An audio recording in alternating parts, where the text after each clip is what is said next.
Welcome to the Deep Dive. Today we're going to be looking at something I think is really fascinating. It's this intersection of real estate and this idea of the law of thinking. Oh, that's cool. Yeah. And you sent over these super interesting materials from this company, Golden Locators, NYC.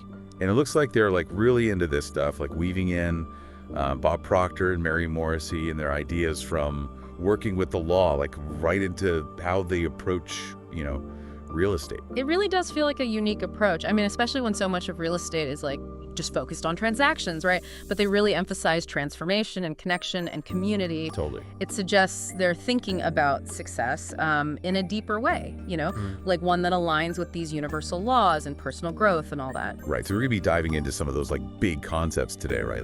This whole thing about the law of thinking and, how can it actually shape your reality? Yeah. Whether you're looking for a new place to live or just trying to be more successful in any area of life. Absolutely. Because the core idea here is that your thoughts are incredibly powerful. It's not just these fleeting things, right? It's they're actual forces that shape our experiences and attract similar energies into our lives. Okay, so let's get down to the nitty-gritty. The material talks about this distinction between just mental activity versus authentic thinking. So what's the difference? Okay, so think about it this way. You can be on the internet all day, just scrolling, clicking around. But are you really connecting with information in a meaningful way? Yeah, good point. Right. A lot of people, I think, mistake this mental activity for actual thinking. But authentic thinking is more you're doing focused research, you're tapping into your deeper desires, and you're aligning your thoughts with your goals. So it's not just about what you're thinking, but it's how you're thinking, right? It's being intentional, it's having focus. Precisely. Yeah. And that ties into this whole concept of believing is seeing. Oh yeah, that's a big one. Right. Which really stood out to me in this material. Yeah. Can you just give us an example of how this believing is seeing thing actually works? Okay, sure. So they use the example of Thomas Edison, right? Visualizing the light bulb before he even knew how to actually create it. Wow. Imagine that, right? You're seeing the solution so clearly in your mind, but you don't even have the steps yet to get there. He really tapped into what they call the land of solutions by focusing his thoughts and just believing it was possible. I love that. It's like planting that seed Right. of an idea, and then you kind of nurture it with this belief until it actually blossoms into reality. Exactly. And they even talk about how Edison used, visualization techniques to get through challenges and setbacks when he was actually inventing the light bulb. Oh, interesting. So it wasn't just that he believed in the end product, he also believed in his ability to find the solutions along the way. Okay, so we're seeing belief is kind of essential, but how do we actually cultivate that belief? Yeah. Especially when we hit roadblocks and things like that. Well, one of the keys, according to the material, is to be really mindful of the seeds that you're planting with your thoughts. Right. You know how in nature it doesn't discriminate, it'll grow a flower or a weed? Your mind's kind of like that too. It will cultivate whatever you focus on. Well, that makes sense. So if I'm constantly dwelling on negativity or I'm just super fearful about something, I'm essentially feeding those weeds. Yeah, exactly. Yeah. But when you shift your focus to the positive, constructive thoughts, you visualize yourself actually overcoming those obstacles. You can achieve the outcome that you want, and you'll start to see those flowers bloom in your life. Right. It's about shifting your perspective and just making the choice to think thoughts that are actually going to help you reach your goals. Exactly. It's like weeding your mental garden. Right, you're creating space for the good stuff. Yeah, I love that. And speaking of gardens, the material also talks about being organized and disciplined in your thinking, like a gardener tends to their plants. Right, which that makes me think of Mary Morrissey's suggestion about creating a to-be list before you even make your to-do list. Oh, yeah, that's a good one. Can you explain that a little bit more? Yeah. So basically, it's clarifying who you actually want to be and how you want to show up before you even think about the tasks you need to do. Okay. So by focusing on the desired state of being, you're setting the stage for actions that are aligned with that. So it's super powerful for anyone, but especially, in real estate. So instead of just reacting to whatever's coming at me, I'm actually deciding, okay, this is who I want to be. Yeah. This is how I want to show up in this experience. Exactly. That's pretty cool. It takes that law of thinking idea from being this passive concept and actually makes it an active practice. Yeah. Okay, so I'm really starting to see how all this connects together now. Like, it's not just about positive thinking, it's really about this conscious, deliberate way of, like, directing our thoughts to create, like, the reality that we actually want. Precisely. And it gets even more interesting when we consider that our thoughts can affect others and that we can tap into what they call a collective consciousness of success. Ooh, okay. Okay. Now we're getting into some really interesting stuff. Can you break down this idea of a collective consciousness? Like, what does that even mean? Okay, well, think of it like a radio frequency, you know? When you tune into a specific station, you're connecting with a particular broadcast. Yeah. And so it's similar with thought. When you focus on success, you're actually attracting those kinds of energies. You're connecting with others who are kind of on that same wavelength. It's like tapping into this network of really supportive energy that amplifies your own efforts. So it's almost like our individual thoughts, like we're all contributing to this larger field of consciousness. Right. And, you know, by choosing those more positive thoughts, we're not only, like, benefiting ourselves, but we're actually contributing to, like, a more positive collective reality. Yeah, I mean, that's the idea, right? And it leads to another important point, which is the impact of our environment on our thinking. Oh, right. The material mentions that. Like, even corporations are starting to pay attention to this. Yeah. Like, they're trying to create environments that are, you know, good for thinking. So what does that actually look like in practice? Well, you know, think about it. If you're trying to focus on something complex in an environment that's chaotic and distracting, it's just harder to access your best thinking. Makes sense. Right. But if you're in a space that's calm, it's organized, it's aesthetically pleasing, then your mind is just more likely to be clear and receptive. So it's not just about having, like, a nice office. It's really about, like, creating a space that encourages focus and creativity. Exactly. And it's not just about the physical environment, right? It's also about the energy and attitudes that are present. Like, imagine you walk into a place where everyone's stressed out and they're overwhelmed. Yeah, I can feel my anxiety rising already. Right. It makes it so much harder to stay positive and productive. That totally makes sense. And, like, that applies to our homes too, right? If we want to feel good about ourselves and feel successful, we need to create environments that, like, reinforce those feelings. Absolutely. Your home should be like a sanctuary. It should be a place where you can recharge and reconnect with your goals. It should be a space that inspires you and reflects the life you want to create. This is so fascinating. It's really Yeah. making me think about the connection between our, like, inner world and our outer world, and how we can be intentional about shaping both of them to create a life that's, you know, more successful and more fulfilling. Exactly. And, you know, that's a great segue into the next part of our conversation, where we'll actually get into how to apply these principles to your own specific goals. Okay, I can't wait. This has been so insightful already. Me too. And remember, this is just the beginning of our deep dive. There's so much more to uncover about the law of thinking and how incredibly powerful it can be in transforming your life. Welcome back. I'm excited to keep going and see how all this stuff can be applied in real life. Yeah, me too. We were talking about this believing is seeing thing, and honestly, it's kind of been messing with my head a bit. Really? Yeah, like, it's almost a paradox, right? Yeah. How can you believe in something before you actually see it? That is a really great question, and it is kind of a mind bender, you're right. Yeah. But think about it this way. You've probably heard the saying, I'll believe it when I see it, right? Mm-hmm.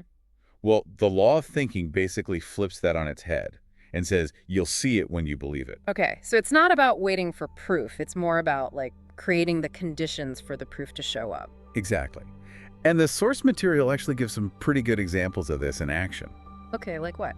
Well, remember J.C. Penney? When they asked him about his health at 92, he said his sight was getting worse, but his vision had never been better. Oh, I love that. So he was talking about his inner vision, right? Like, yeah, his ability to see all the possibilities beyond what he could physically see. exactly. And it really highlights a key part of the law of thinking, which is that it's about seeing with your mind, not just your eyes. Mhm. The source even goes into the science of how sight actually works. Oh, really? Yeah, it explains that, believe it or not, we don't see with our eyes, we see with our mind. Wait, hold on. Can you, like, explain that a little more? I don't quite get that. Sure, so think about it. Our eyes just receive light, Mhm. right? And then they send signals to the brain. It's the brain that actually interprets those signals and creates the images that we see. Okay. And the source is saying that this process is, like, heavily influenced by our beliefs, our past experiences, you know, all that. So we're not really seeing reality as it is. We're Yeah. seeing reality as we've learned to see it. Pretty much. That's kind of freaky, but also really interesting. Right. And it brings up this important question, which is, if we're not always seeing things accurately, how do we break free from those, like, limiting beliefs and perceptions? Yeah, that's a big one. Where do we even begin with that? Well, the source suggests that it starts with recognizing that our thinking is crazy powerful. Okay. Like, it compares the mind to this battery of force that's capable of generating, like, immense energy. And just like electricity, this force can be directed and harnessed for, whatever purpose we want. Okay, I like that analogy. Yeah. So how do we go from thinking randomly to like actually directing this mental energy in a way that helps us, reach our goals? Well, they have this idea of thought as being like these cosmic waves. Cosmic waves. Yeah, that penetrate all time and space. Wow. Think about the internet, right? Yeah. Information is accessible everywhere all at once. Right. Our thoughts kind of have that same potential. They can connect us to this infinite source of knowledge and possibility. Okay, so if our thoughts are so powerful, why aren't we all like living our dream lives? What's the catch? Well, the source material suggests that most of us are only using a tiny fraction of our thinking power. Really? Yeah, we're like these little thinkers in a world of infinite possibilities. We get stuck in negativity, self-doubt, limiting beliefs, all that stuff, and it blocks us from really tapping into our full potential. So how do we get unstuck? Yeah. How do we go from like small thinking to this more expansive way of thinking? One of the key steps, they say, is to invest in ourselves, Okay, what does that look like? to dedicate the time and resources to our own growth and development. So it's not just about working hard, it's about working smart. Exactly. Like creating that space for focused thought and, taking time to learn and reflect. Exactly. And it can be as simple as something like, making a list of what we want to accomplish each day, which is something Earl Nightingale was a big believer in. Oh yeah, he was all about planning and, having clear intentions. Right. It's about bringing order and discipline to our thinking, like planning out our day so we're moving steadily towards our goals. Right. It's like, the source material talks about how nature itself is so orderly and disciplined. Yeah. It doesn't play favorites. It grows whatever you plant, whether it's a weed or a flower. Right. So if we want to grow success in our lives, we got to be careful about what seeds we're planting with our thoughts. Exactly. We have to create a mental environment, like a garden, that is actually fertile for growth. That's a great way to put it.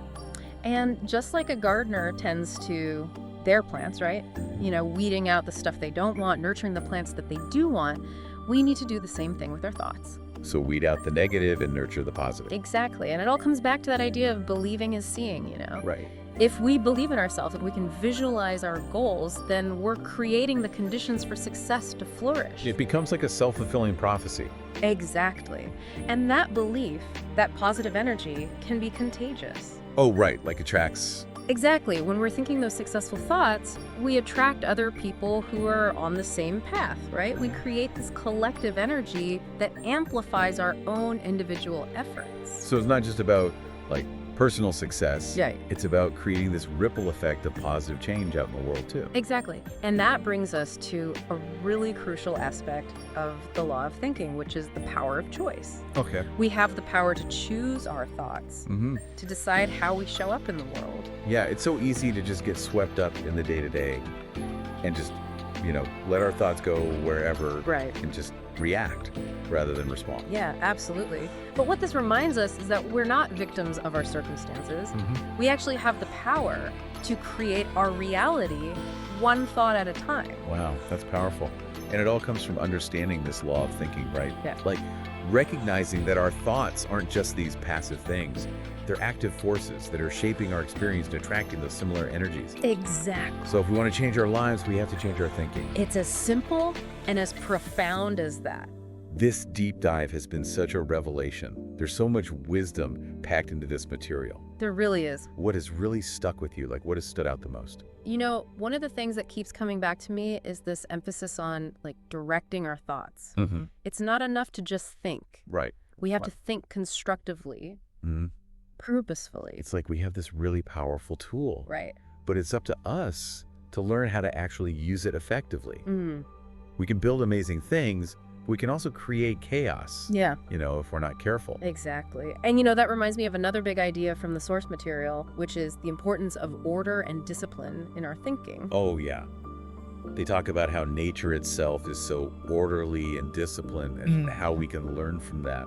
Exactly. If we want to achieve our goals, we need to organize our thoughts, plan our actions, focus our energy. It's not about being rigid, Right. It's about creating a structure that supports our aspirations. Right, and they give some really practical tips for doing that, too. They do. Like Mary Morrissey's suggestion about making a to-be list before to-do lists. Oh, yeah. Love that one. Right. It's such a simple practice, but so powerful. Yeah. Helps us focus on who we want to be, not just what we want to do, It's about aligning our actions with our values. And that brings up another important point, which is this connection between thought and action. They talk about how, all action is the result of thought. Right. Our thoughts determine the conditions of our lives. And that's where the rubber meets the road, right? Yeah. It's not enough to just think positive thoughts. Right. We actually have to translate those thoughts into concrete actions. Right. It's like that analogy they use, if you want to climb a hill, you can't just sit at the bottom and wish yourself to the top. Right. You have to get up and start walking. And you have to see yourself at the top of the hill. Right. That's the power of visualization. Believing that you can actually reach your destination. This is so inspiring. It's making me want to grab my notebook and start planning my ascent up that metaphorical hill. And remember, you don't have to climb alone. Right. The source material reminds us that when we're thinking successfully, we attract others who are on the same path. We create that collective energy that supports each other on our individual journeys. This has been such a thought-provoking deep dive. It really has. We've explored so much about this law of thinking and how it's not just this, theoretical concept, Right. but like a real force that we can use to create positive change, both in our own lives and in the world around us. Absolutely. I'm ready for part 3. Welcome back to the show. We've been going pretty deep on this whole law of thinking thing, and, it's amazing how much power our thoughts really have to shape our reality, huh? Yeah, it's pretty wild when you really stop and think about it. We often underestimate just how much control we actually have over our lives. Totally. Yeah. One of the things that's been really sticking with me is that concept of attracts, it seems so basic, but it has some pretty big implications for how we live, right? Oh, yeah, for sure. It gets at this idea that, everything's connected, Our thoughts aren't just these random things happening in isolation. It's like they create these ripples that go out and attract those similar energies and impact the people we meet and the things we experience. So it's not just about attracting good or bad stuff into our lives. It's about the people we end up surrounding ourselves with too, right? Exactly. If you're always hanging out with people who are negative and, focusing on limitations, it's going to be tough to stay positive and open to new possibilities yourself. It's like their energy rubs off on you. Right. But when you're around people who are, optimistic and supportive and growth-oriented, it makes it so much easier to tap into your own potential. So it's like we have this responsibility to choose our thoughts carefully, not just for us, but for the people around us. That's a great point. And it makes me think about what the source was saying about corporations and how they're starting to create environments that are better for thinking, Right. We talked about that earlier. They're realizing that if they want their people to be innovative and successful, they got to create spaces where people can think clearly and creatively and, work well together. And it goes beyond just the physical space, Yeah. having a nice office or whatever. It's also about having a culture of positivity and respect and open communication. So creating this energy that supports people's best thinking, not just the physical stuff. Exactly. Just imagine, right? You walk into a workplace and everyone's stressed and overwhelmed and they don't trust each other. It's going to be super hard to access your own creativity in that kind of environment. No thanks. Right. But you walk into a workplace and people feel valued and they feel supported and there's this sense of inspiration in the air. It totally changes the vibe. Right. And that energy is contagious. So it sounds like what we're really talking about, a shift in consciousness, right? Yeah. Recognizing that our thoughts aren't just our own, they're part of something bigger. Exactly. And that shift is happening all over the world. More and more people are realizing just how powerful their thoughts are and that we have the ability to create a better world, literally one thought at a time. So It's about understanding that we're all connected and that even our individual choices have this ripple effect. This has been such an incredible deep dive. I mean, we've learned so much about the law of thinking, and it's clear that it's not just some theory. You know, it's this powerful force that we can all use to create positive change in our lives and in the world around us. Absolutely. And you know, it all begins with awareness. Paying attention to our thoughts, choosing them intentionally, and focusing them on our goals and dreams. That's how we tap into that power. Exactly. So as you go about your day, remember to be mindful of those seeds you're planting with your thoughts. Nurture the positive, weed out the negative, and watch your garden of success grow. And hey, if you're looking to plant those seeds in some really fertile ground, connect with the folks over at Golden Locators NYC. They get it. They understand that finding a new home is about way more than just the place itself. It's about creating an environment that supports your dreams and aligns with your highest aspirations. Until next time, keep those good thoughts flowing.